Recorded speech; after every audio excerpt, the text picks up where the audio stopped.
Welcome to the deep dive. Today we're going to explore the life and powerful words of Ignaz Semmelweis.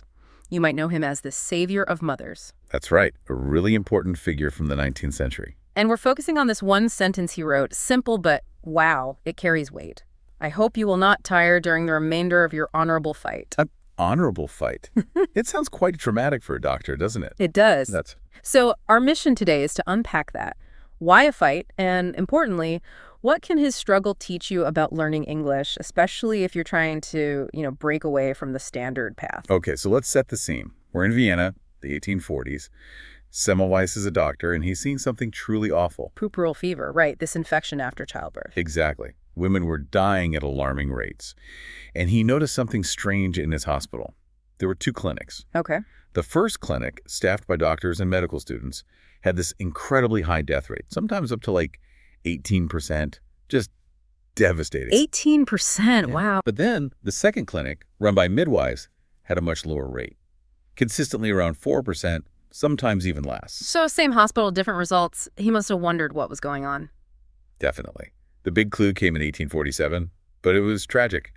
A friend of his, a pathologist, cut his finger during an autopsy. And he died, showing the exact same symptoms as the mothers who died from puerperal fever. So that was the connection, the link. That was the light bulb moment, yeah. Semmelweis realized the doctors, who often went from autopsies straight to examining mothers. They must be carrying something. Invisible cadaverous particles, he thought, on their hands. Right, from the dead bodies to the living patients. Yeah. Grim. Very. So his solution, revolutionary for the time, doctors needed to wash their hands thoroughly with chlorinated water before touching patients. And did it work? Instantly. The death rate in the first clinic plummeted, down to about 1%, just like the midwives' clinic. Amazing. So they hailed him as a hero, right? Finally solved it. Well, no. Actually, the opposite happened. This is where the fight really begins. What? Why? He had proof. He did, but the medical establishment, they just didn't buy it. They believed in the miasma theory that diseases were caused by bad air or smells. Okay, that was the common idea then. Right. And the idea that gentlemen, respected doctors, were carrying unseen filth death particles on their hands, it was insulting, preposterous to them. So it was about pride, too. Like, our hands aren't dirty. Absolutely. It challenged their status, their self-image. And Semmelweis, well, he became increasingly frustrated, even angry. He started calling doctors who ignored his findings murderers. Oh, that probably didn't help persuade them. Not at all. He lost his position, his contract wasn't renewed, and the story ends incredibly sadly. He was eventually committed to an asylum. Seriously? Yeah. And the tragic irony, he died there at just 47 from septicemia, blood poisoning, likely from an infected wound, the very kind of infection he fought his whole life to prevent. That's heartbreaking. So the, quote, the honorable fight that came later. It came from a letter he wrote in 1861, near the end, to one of the very few colleagues who actually supported him and his ideas. It shows just how strong his conviction was, even facing all that opposition. Wow. What a story. Okay, so he fought against this huge establishment that was just wrong. How does this connect to, someone learning English today? Well, let's look at the situation for English learners, say, in Japan.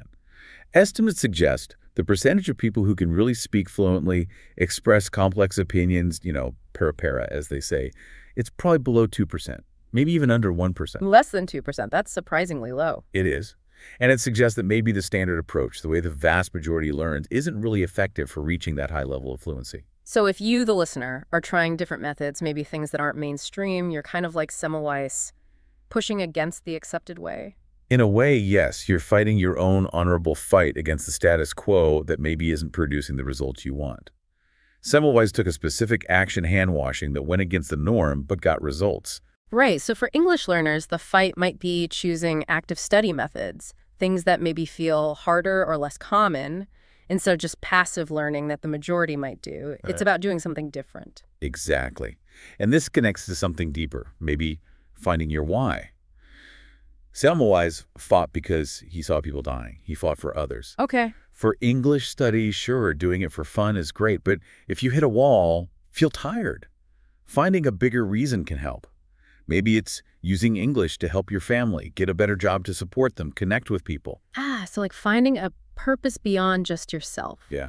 It's often said people find more strength, more energy when they're working for someone else or for a cause bigger than themselves. That makes sense. So the daily effort, learning one word, practicing speaking, it's not just small stuff. It can be part of that bigger fight, that larger purpose. Precisely. So maybe think about this.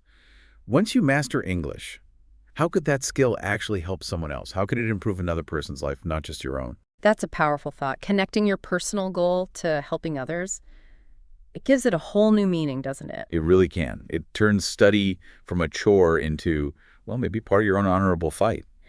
So we'll leave you with that thought, and with Semmelweis's words reaching across the years, I hope you will not tire during the remainder of your honorable fight.